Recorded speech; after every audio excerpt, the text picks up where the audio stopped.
Welcome back to Dad's Garage. As you can tell, I've reinstalled the upper radiator hose and I've let the JB Weld sit for 10 minutes. What I've got here is 3 gallons of purified water. I recommend purified water because tap water has a lot of chemicals in it and a lot of calcium which can build up in your engine and in your radiator. So what we're going to have Mom do here is start the truck and we're going to slowly fill the radiator with this water. The reason why I'm adding it while the engine is running is because the engine was already at operating temperature and this water is probably at about 65 degrees. And I don't want to add that all in one shot and shock the system.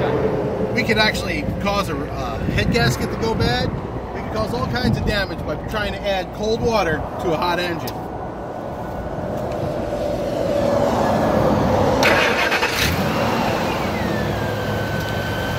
We're going to pour that in very slowly while somebody keeps an eye on that to see if it starts leaking again. If it holds, it's definitely a temporary repair. I do not recommend that for a permanent repair. The proper way to repair this vehicle would be to replace the radiator, and I would also recommend your hoses also. And then filling it with the proper amount of antifreeze. I'm sure a 50-50 mix will do.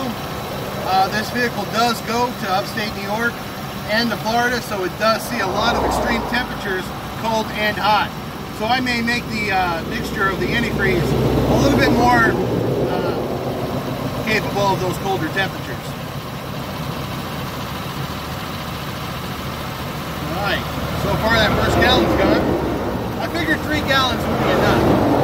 I may be wrong, but 3 gallons would be enough to get me to the next place to buy more water, I guess.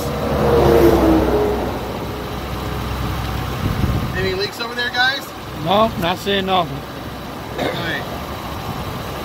What I want to do is kind of fill it to the operating temperature line,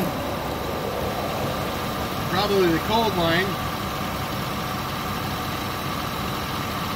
It's still taking it pretty good. You still notice that the water is still very clear, which means there's not much antifreeze in here.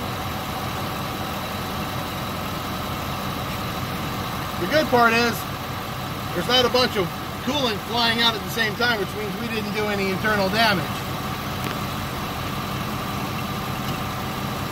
Still see that the range is quite low. Check the temperature gauge. Alright, let's go put this next one in.